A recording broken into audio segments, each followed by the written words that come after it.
This year has changed me in ways that I never expected. Good morning, you beautiful people, and welcome back to my channel. Today's video is going to be a little bit different. As part of November, and following on from a previous video, I just wanted to have a bit of a chat really and dive a bit more into my last year of mental health recovery. This subject has a stigma. Definitely grew up in an era where men had to be mentally, physically strong, and to accept that something was going on within your brain was a sign of weakness. So that was the biggest thing for me to overcome. At the end part of last year, I definitely knew I was struggling, but I always just got my head down and just battled on really, as blokes tend to do. But I was struggling more than I let on. Disconnected from the things that I enjoyed doing, trail running, getting out in the wild. I had all these plans to do things, but I just never really followed through with them, because on the day I was supposed to be going out on my bike, I'd just sit on the sofa and just not do anything really. This was starting to have an effect on my creativity, being an active, outgoing person through, all of these years. There was signs that I know now that I ignored or didn't recognise. I was sitting in a room full of colleagues or friends or family, and unbeknown to me that at the time, conversations were going on and I was just disconnected from the real world. Lots of noise in my head. Even now I can't actually pinpoint what the thought process was. It was just a lot of noise, being too hard on myself, having imposter syndrome that I shouldn't be in the position that I am, and people looking to me. The fact that in my own head I had no trust in myself. So how were other people supposed to rely on me? So it was really, dragging me down in that respect. That was when I knew that something had to change. So for me, the turning point was I realised that I'm in a fortunate position where my wife's a paramedic as well. We've got a very similar working life and an understanding of the communities around us and the effects it has on us. So we both understand that we have to put the work in to better ourselves physically and mentally. I knew that I was probably drinking too much, not to excess, but I have a meal and I'd probably have a cider or, it was just too easy. Part of this year, I went to the doctors and we had the discussion that I was doing all of the things. I had the job, I had the house, I had the working network around me, I had support, but I was still not feeling happy in myself. My doctor suggested that I try sertraline, antidepressant or an SSRI. I was very reluctant to do so because, again, this came with a stigma. However, knowing that I needed to do something, I agreed to this and started taking them, used them as a crutch to maybe get my brain into a better way of working to help me go forward. At the same time, I was signed off of work, and my work had provided counselling, something that I had never seen myself doing. In my head, that I was always thought, well, counselling's not for me, I should be able to do this. So I agreed to counselling, went along, I had 6 or 7 counselling sessions.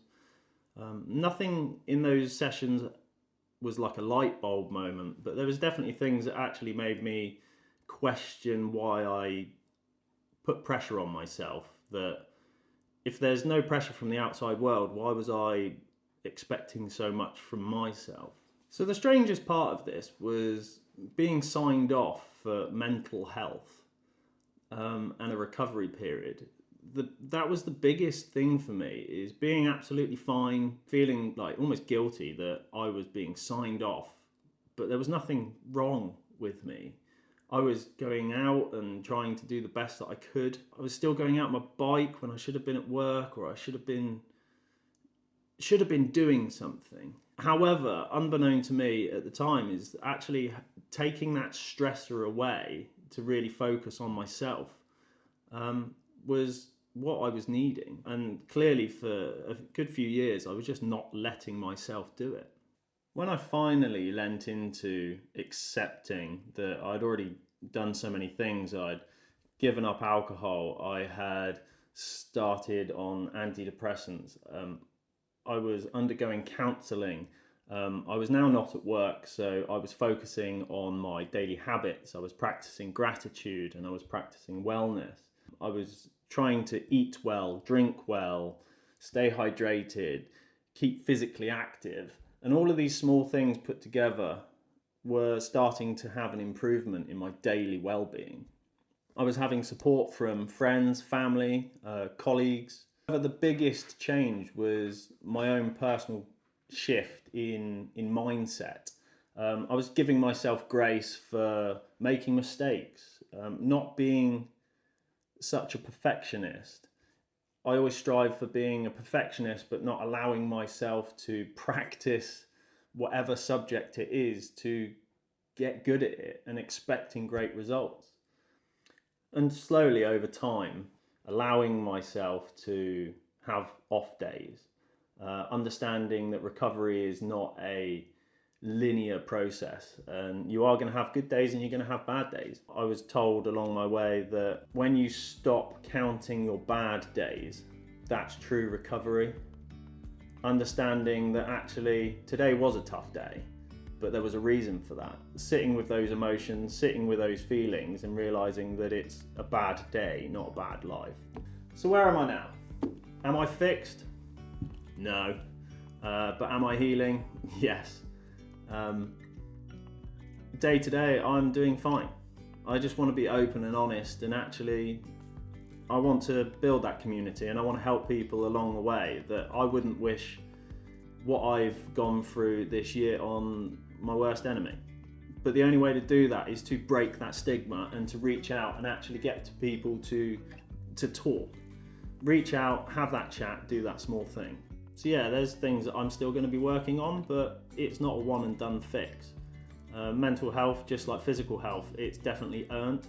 It's borrowed, so we've just got to constantly fix it as we go along. Don't be fooled that other people have got everything together. The biggest thing that I've learned is that nobody knows what they're doing. Everyone's definitely making it up along the way. I've been successfully doing that for 38 years, so yeah, I will continue doing that.